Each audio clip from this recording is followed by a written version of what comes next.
అర్థమవుతుందా?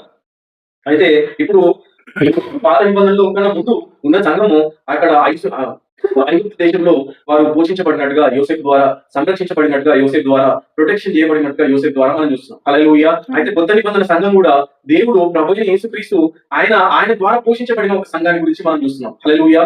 యోసేపేమో యేసుక్రీస్తుకు సాదృశ్యమై ఉందని మనం బైబిల్ ద్వారా చూస్తున్నాం. హల్లెలూయా! అయితే కొత్త నిబంధన సంఘం కూడా ప్రపంచం మొత్తం మీద ఉన్న కరువులు నశించుకోకుండా ఉండినట్లుగా దేవుడు ఏం చేసిండంటే యేసుక్రీస్తు అనే శరీరంలోనికి ఆయన ఆత్మ ద్వారా మనకు బాప్తిస్మం ఇచ్చి 7 సంఘకాలలో దేవుని యొక్క ప్రజలను దేవుడు పోషించినట్టుగా మనం చూస్తున్నాం. హల్లెలూయా! ఎక్కడ చూస్తామంటే హల్లెలూయా! ఆమేన్. అర్థమవుతుందా? ఎఫెసీయులకు రాసిన పత్రిక 4వ అధ్యాయం 30వ వచనం.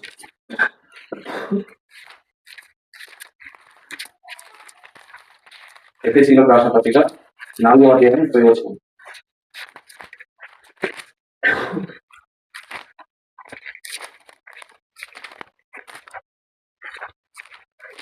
దేవుని పరిశుద్ధాత్మను దుఃఖపరచకుడి విమోచన దినం వరకు ఆయన యందు మీరు ముద్రింపబడి ఉన్నారు.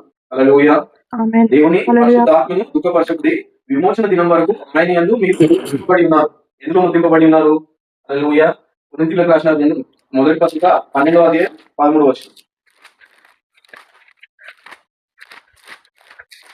12వ అధ్యాయం 2 కొరింథీ 12వ అధ్యాయం 13వ వచనం. ఎలాగనగా ఉమ్, యూదులమైనను గ్రీకు దేశస్థులమైనను ఉమ్, దాసులమైనను స్వతంత్రులమైనను మనమందరము ఒక శరీరంలోనికి ఒక ఆత్మ యందే బాప్తిస్మం పొందితిమి. ఉమ్. మనమందరము ఒక ఆత్మను పానము చేసిన వారమైతిమి. హల్లెలూయా!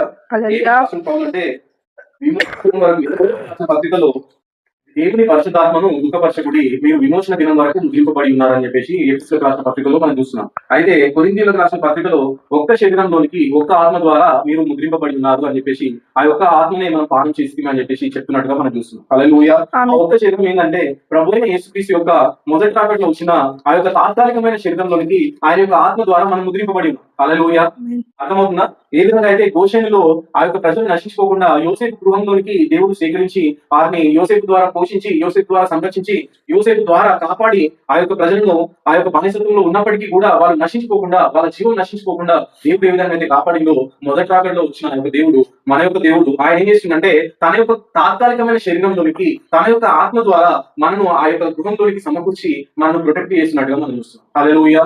దేవుని పరిశుద్ధాత్మ దుఃఖపరచకుడి విమోచన దినం వరకు మీరు అందులోకి ముద్రించబడి ఉన్నారు. ఎప్పటి వరకు ముద్రించబడి ఉన్నారంటే విమోచన దినం వరకు. హల్లెలూయా! అర్థమవుతుందా? రిడెంప్షన్ డే అంటే విమోచన దినం వరకు మీరు అందులో ముద్రించబడ్డారు. హల్లెలూయా! అంటే హల్లెలూయా. విమోచన దినం ఎప్పుడు వస్తుందంటే విమోచకుడు భూమిపైకి వచ్చినప్పుడు ఆ యొక్క విమోచన దినం అని వస్తుంది. హల్లెలూయా! హల్లెలూయా. అప్పటి వరకు